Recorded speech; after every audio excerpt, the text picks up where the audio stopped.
지켜주시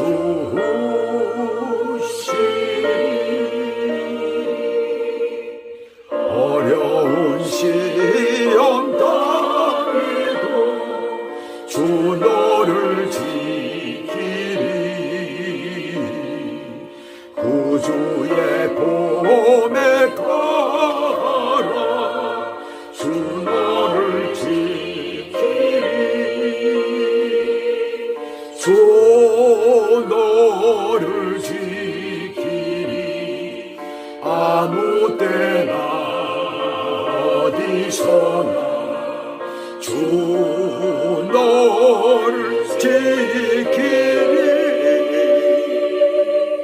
늘 지켜주시리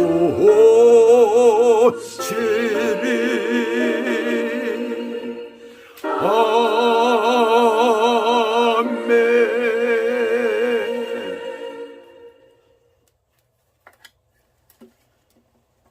오늘 하나님의 말씀은 창세기 21장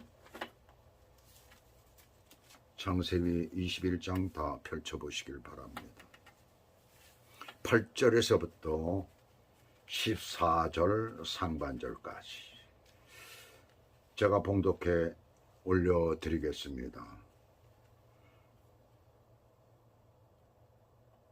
아이가 자라매 젖을 떼고 이삭이 젖을 떼는 날에 아브라함이 큰 잔치를 베풀었더라. 사라가 본즉 아브라함의 아들 애굽 여인 하갈의 아들이 이삭을 놀리는지라. 그가 아브라함에게 이르되 이 여종과 그 아들을 내쫓으라. 이 종의 아들은 내 아들 이삭과 함께 기업을 얻지 못하리라 하므로 아브라함이 그의 아들로 말미암아 그 일이 매우 근심이 되었더니 하나님이 아브라함에게 이르시되 내 아이나 내 여종으로 말미암아 근심하지 말고 사라가 내게 이런 말을 다 들으라. 이삭에게서 나는 자라야 넷이라 부를 것이니라. 그러나 여종의 아들도 넷이니 내가 그로 한 민족을 이루게 하리라 하신지라. 아브라함이 아침에 일찍 일어나 떡과 물 가죽 부대를 가져다가 하갈의 어깨에 메어주고 그 아이를 데리고 가게 하니. 거기까지입니다. 오늘 하나님의 말씀 제목은 하나님의 분열의 새판짜기, 새로운 판이라는 얘기입니다. 그래서 새판짜기라는 제목을 붙였습니다. 여러분들은 분열이라고 말을 하게 되면 긍정적인 생각이 들질 않죠. 언제나 부정적이죠. 분열이라는 것은 좋은 생각을 가질 수가 없습니다. 다 망쳐지는 것, 그러니까 다 파괴되는 것으로 생각하죠. 왜냐하면 분열을 통하여서 상처를 받는 사람이 있고 고통을 당하는 사람이 있고 심지어는 죽는 사람까지 생기기 때문에 그래요. 분열은 반드시 분쟁, 전쟁이 있기 마련입니다. 그런데 세계사를 들여다보면 분열을 통하여서 세계 문명이 발전되고 있는 모습을 우리가 봐요. 그곳에는 전쟁이 있고 전쟁이 있는 곳에는 반드시 경쟁이 생기게 되어 있습니다. 이번에 소련과 소련이 아니라 러시아죠. 자꾸 소련이라고 제가 말을 하게 됩니다. 러시아죠. 러시아가 이제 우크라이나를 유크레인이라고 그러죠. 영어로는. 그 유크레인을 침략함으로 말미암아서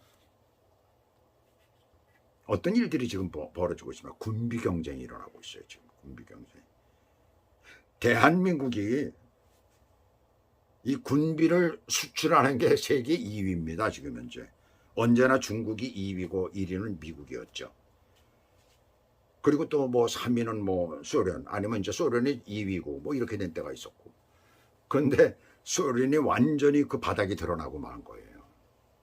별 볼 일 없다는 것. 종이호랑이라는 게 나타났습니다. 근데 한국의 무기가 그렇게 수출이 잘 되고 있어요. 왜? 성능이 좋은 거예요. 정확하고. 왜 그렇습니까? 전쟁 국가 아니에요. 지금 휴전을 하고 있는 거지 완전히 전쟁이 끝난 상태가 아닙니다. 한국은 그래요 지금. 그러다 보니까 다른 나라보다도 언제나 전쟁에 대한 준비를 하다 보니까 굉장히 발전. 북한은 너무나 가난해가지고 무기를 새로 만들 수도 없어요. 양성이 되질 않죠. 인물들을 자기 마음에 들지 않으면 전부 다 없애버리거나 숙청을 시켜버리거나 죽여버리니까 그 인물도 생겨나질 못하는 거예요. 진짜.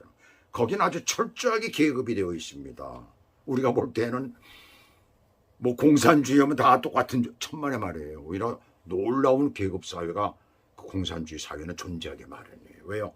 자기들 것을 지키기 위해서 소수의 무리들이 그걸 잡았기 때문에 그것을 끝까지 지켜나가려고 그런다는 얘기입니다. 그래서 공산주의는 안 된다는 거예요. 사회주의 안 된다는 겁니다.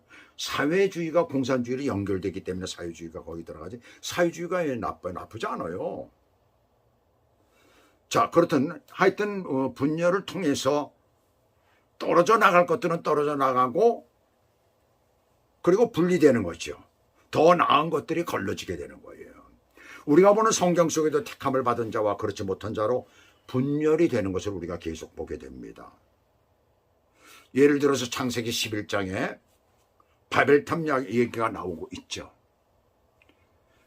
그래서 바벨탑을 하늘에 닿게 하고 우리의 이름을 내겠다라고 하는 거예요. 한마디로 하나님과 같이 되겠다는 얘기입니다. 인간의 교만이에요. 그게 바로. 거기까지 올라가 버린 거죠. 근데 하나님께서 이거 도저히 안 되겠구나 해가지고 내려오셔서 그것을 전부 다 무너뜨리시고 어떻게 하십니까? 그들이 언어가 서로 통하지 못하게 하잖아요. 그래서 지금 세계가 각 언어들이 다 다르잖아요. 그게 이유가 바로 거기서부터 시작이 된 겁니다. 분열을 시켜버리고 말아요. 분리시켜버리고 마는 겁니다. 거기에 마지막에 보시면 여호와께서 거기서 그들을 온 지면에 흩으셨더라 그랬어요. 흩으셨다는 거예요. 온 지면에. 분열은 그래서 인간 사회의 숙명입니다. 인간 사회는 의뢰의 분열이 있게 마련인 거예요. 하나가 되면 문제가 되게 되어 있습니다.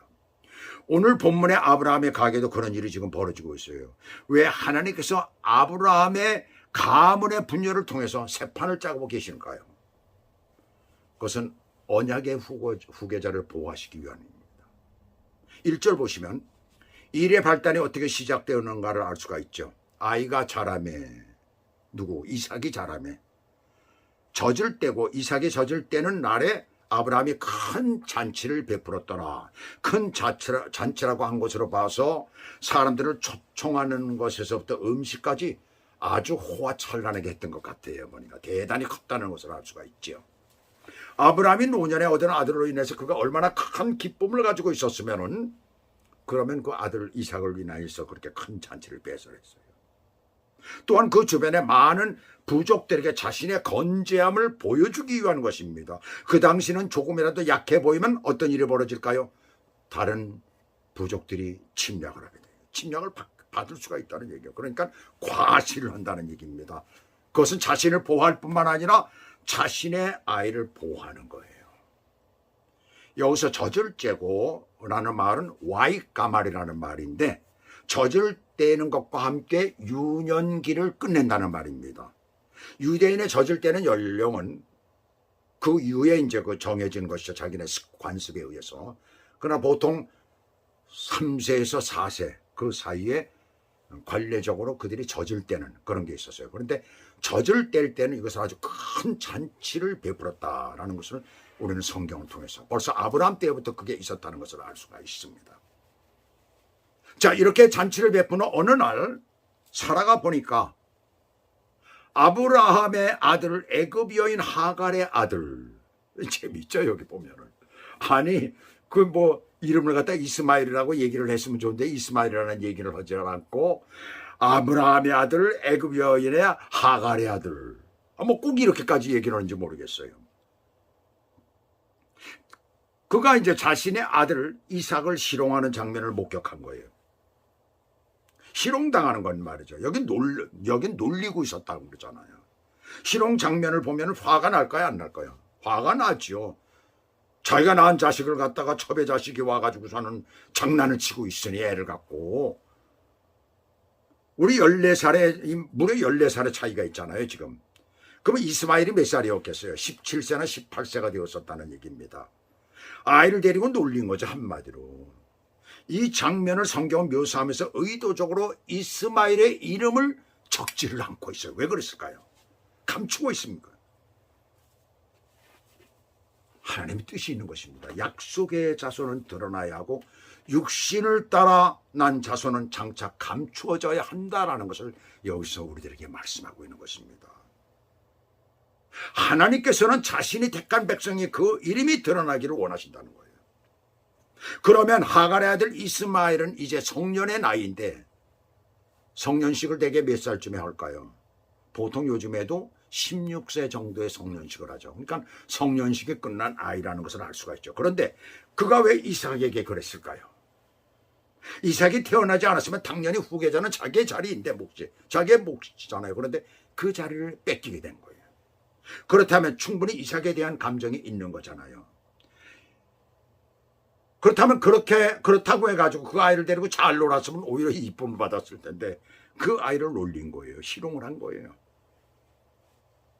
그 장면을 봤을 때 사라가 어떻겠어요? 피가 거꾸로 솟는 거죠. 한마디로. 요즘 사람들 얘기로 하면 피가 거꾸로 솟는 거예요. 조그만 자기 아들에 대해서 뭐 저기 해도 말이죠. 막 요즘에 난리잖아요. 그래서 그 10절에 보시면 아브라함에게 항의를 하며 내쫓으라고 말을 하죠. 그 이유를 말합니다. 내 아들과 함께 기업을 얻지 못할 것이라는 거예요. 사라의 아들 이삭의 정통성을 여기서 인식을 시키고 있습니다. 하나님께서 약속의 자녀를 택하시고 그 정통성, 즉 그 지위를 부여하시는 것은 하나님의 나라의 자격 요건이 반드시 있다는 것을 우리들에게 가르쳐주고 있는 것이에요. 하나님 나라의 기업을 받는 자는 그 정통성이 나타난 자라야 하는 겁니다. 이것은 오늘날 하나님의 나라의 백성이 되는 조건과 똑같은 것이에요. 예수 그리스도로 말미암아 구원받은 자만 하나님 나라의 백성이 되잖아요. 이게 자격 조건이에요. 하나님께서는 아브라함의 약속의 아들 이삭을 위해서 세판짜기를 하시면서 그것을 보여주신 것입니다. 누가 하나님의 아들이 되느냐는 것을 우리들에게 가르쳐주고 있는 거예요. 자, 이쯤 되면 아브라함이 고민이 많아지는 거죠. 그의 아들로 말미암아 그 일이 매우 근심이 되었더니 이스마엘의 이름은 하나도 안 넣어요. 여기 보시게 되면 여기서 아들은 누구를 말합니까? 바로 이스마엘을 말하고 있잖아요. 이스마엘이 이삭을 희롱한 그 일이 아브라함의 눈에 심한 악으로 보여졌다는 것입니다. 불과 서너 살뿐이 안 된 아이를 17살, 18살 된 아이가 의도적으로 희롱을 했다는 것은, 그것도 본래 애굽 여인 종의 아들이 그랬다는 것은 아주 큰 문제가 되는 거예요. 옛날에 보세요. 왕의 이 왕비가 난 자식하고 후궁들이 난 자식은 엄청난 차이가 있잖아요. 자칫하면 나중에 왕이 될 때, 왕비의 아들이 왕이 될 때 후궁의 자식들은 죽임을 당하는 수가 있어요. 멀리 유배를 가는 수가 있고, 그래서 일찌감치 밖으로 내보내잖아요. 궁구천에는 오지도 못하게 했었잖아요. 그렇지만 그 아들은 뭐예요? 실제적으로는 아브라함의 장남이에요. 또 첫 종을 쏟은 아이입니다. 물론 자신의 뜻과 판단에 따라서 얻은 육신의 자녀이지만 그 아이에게 쏟은 사랑과 아버지의 입장에서 그 아이를 버릴 수 없는 형편이에요.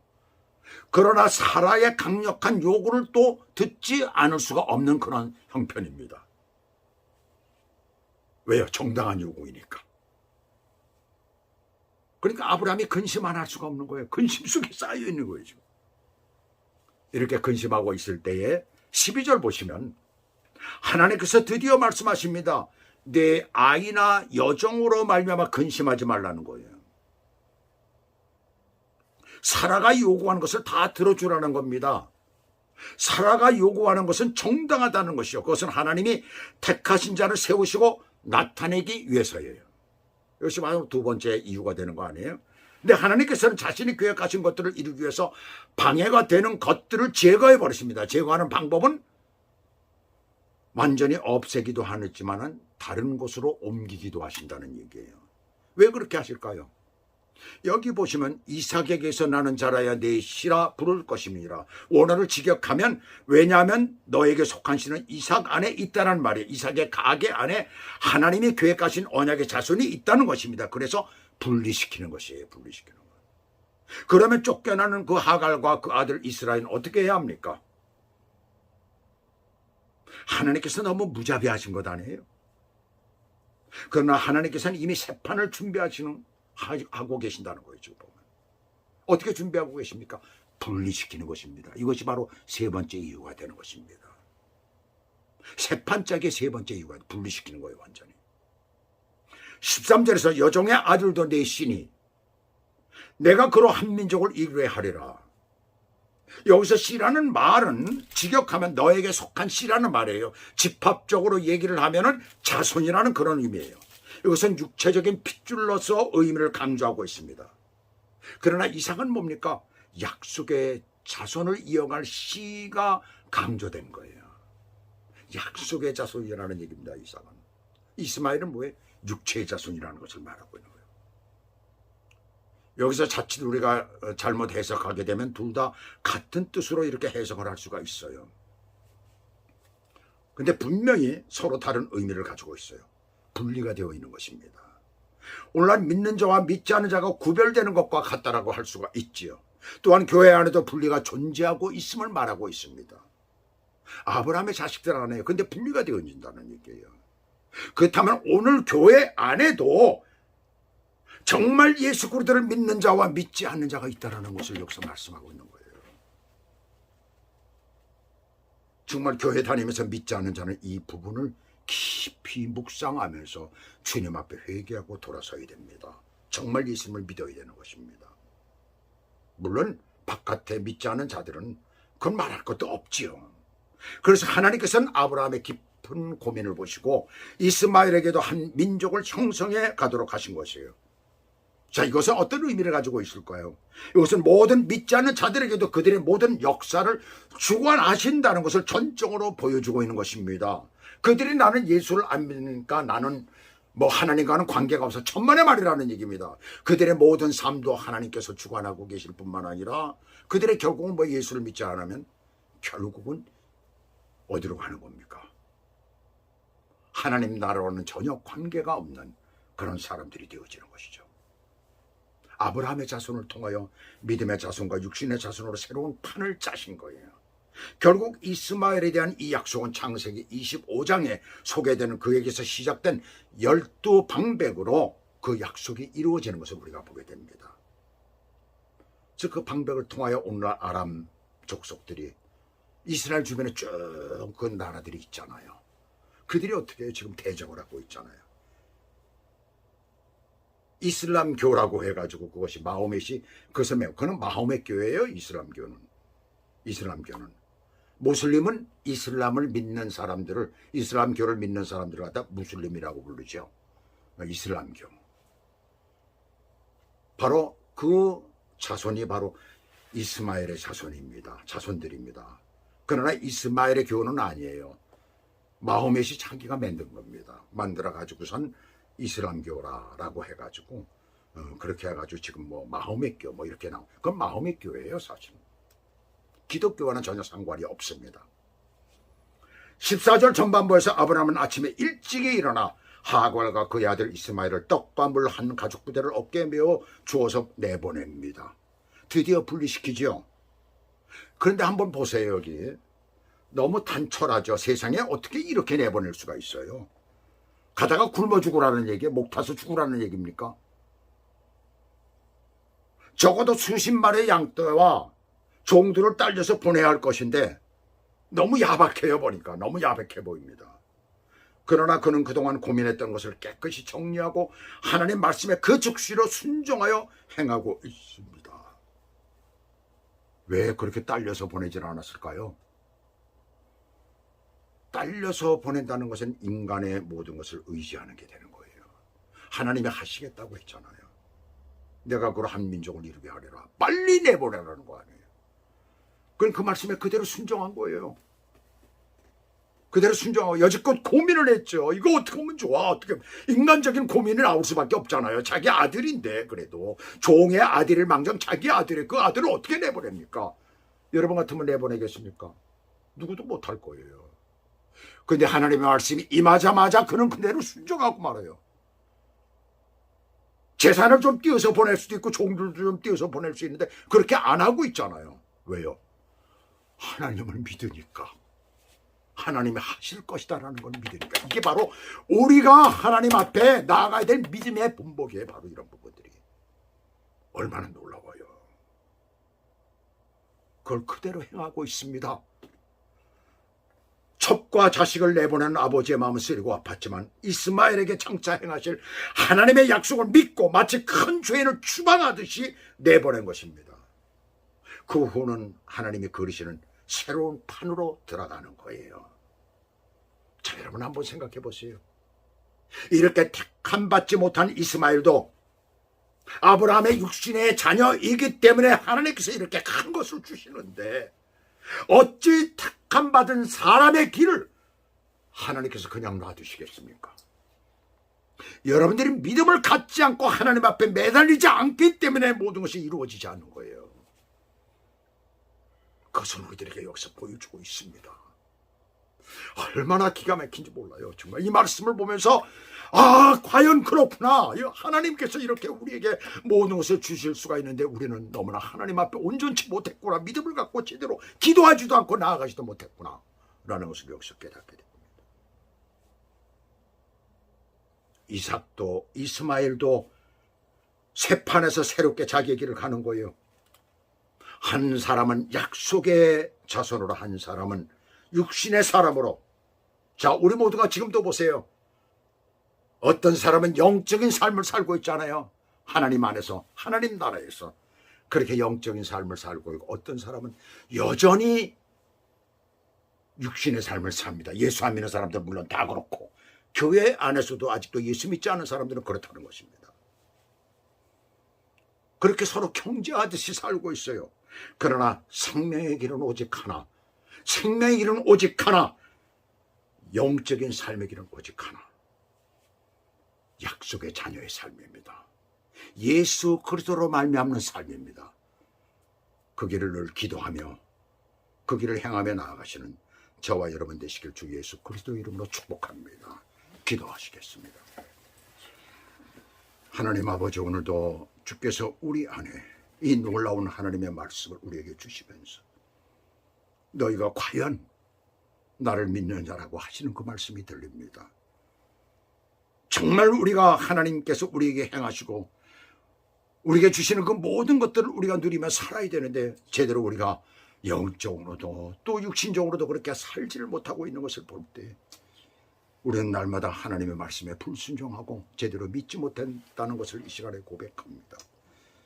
아버지요, 아브라함의 이 정말 어렵고 힘든 지경을 하나님의 새판짜기에 자기의 믿음을 온전히 드리며 순종하며 나아가는 이 모습을 보며 우리도 마지막까지 하나님 앞에 그렇게 가는 믿음의 사람들이 될 수 있도록 은혜를 베풀어 주시옵소서. 하나님께서 저희 가운데 역사하시고 주장해 주실 줄 믿사옵고 우리 주 예수 그리스도 이름으로 감사하며 기도 올리옵나이다. 아멘.